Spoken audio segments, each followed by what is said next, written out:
Michael Gawenda is a former editor of The Age. He joins me on the line now. Michael Gawenda, a sad morning for people who've spent their lives in newspapers. Yes, I think it is a sad morning. There's no good news for people who love newspapers in these announcements. That's true. In fact, I don't think there's great news for journalism in these announcements. Yeah. Of the 1,900 jobs, I understand something over 300, 320, 330 journalist jobs that will go. That's getting towards being half the staff of The Age and the Sydney Morning Herald. It's not good news for journalism. It's certainly not good news for people who love newspapers. It's not surprising. Yeah. The company's got problems. Newspapers have got problems, as we all know, and they're trying to address those problems. Mind you, I'm very surprised that they've tabloid with their papers. I think it's too late to do that. Nothing like that will save print. Yeah. Yes. Financially, this was really the only option? Well, financially, if you look at the share price and you look at the profitability of the metropolitan newspapers, yes, there was no other option in terms of they had to do something.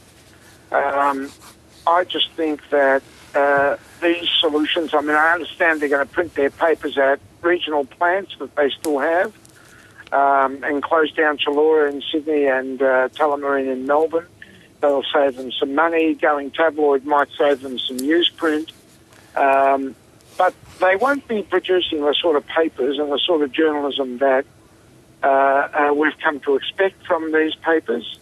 You can't do that with half the staff that you've got at the moment. They had to go the route of trying paywalls for their digital, for their apps and for their digital news sites. I have no great faith that those are going to work. I think people have had free media free internet media for too long. I think the ABC is free, for instance. You can go elsewhere for your breaking news. So I think that this is this was an inevitable move, but still a sad day. I don't think it's going to. I think it's going to save the newspapers. Michael, I'll just take you up on a few points there. You say you don't believe there's any real point in going tabloid at all. Is it the case that you think they should just forget print altogether rather than going to this stage of going tabloid for a while?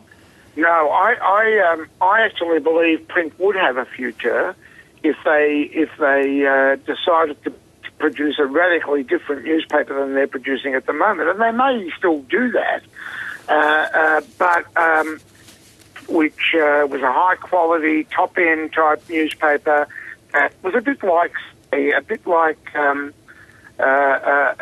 Herald Tribune. But I'm not Sorry, sure. You broke up just a little bit. Then, yeah, a bit like what? A bit like the Herald Tribune, Yep. Something like that, which was a slimmer, focused on news, business, and sport. Had no sections, didn't do entertainment, didn't do any of that. And you might get a circular, you might be able to charge $3 for a paper like that, but I don't think that's where they're heading. I think they're heading towards holding print up for what still remains of print advertising for the next couple of years as they migrate all their journalism over to the web. And that's where I don't think it's going to work. I don't think they've got 3 years to produce the same sort of newspapers, except in tabloid form that they've been producing now. They won't be any more profitable. There'll still be pressure on their bottom line, I think that within that 3-year period, my view is that you will find that the Monday to Friday print versions of The Age and Sydney Morning Herald cease to exist. Mm. Well, if the paywalls don't work, what future is there at all? Well, I don't know. I haven't got an answer. For that, except to say that the future is not what the past has been. In other words, I think the era of mass circulation newspapers is over. The only mass media that works, in my view, at the moment, is the ABC and public broadcasting, basically, because it has an economic model that works. Newspapers, if they live into the future at all, even as digital products, are going to be much more niche products with much lower circulations and viewership, much more specialised, smaller audiences with smaller staff than we have at the moment. I mean, the question is, who's going to cover things like state politics, the justice system, the police force, let alone do investigative journalism? I haven't got an answer for that.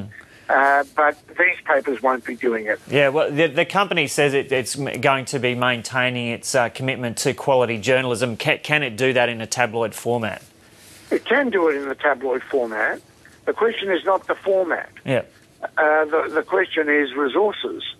This is a mantra from all the newspaper companies now. We will maintain quality journalism while we cut our staff in half. How are they going to do that? What is quality journalism? What do they mean when they say we remain committed to quality journalism? It's a meaningless mantra unless you can explain how you're going to do it, and maybe it can be done with half the staff or approaching half the staff that you had before. How has Fairfax handled this transition to digital up until now? There has been some criticism that the Australian media has been slow to adapt. Could this have been handled better over the last couple of years so there was a smoother transition now? Look, I don't know. That's the real answer. I think that there are very few newspaper companies that have handled this transition well. I don't think Fairfax have handled it well. I think they've been slow to react. I think they've been confused in their reactions. And I think that some of the things they're going to try now, like producing a tabloid newspaper, could have been done 8 years ago. And it may be too late now. So, yes, I don't think Fairfax is alone in this. I think newspaper companies, including the big quality newspaper companies overseas, like the New York Times, have been wrestling with the same problems. But I do think some have handled it better than others.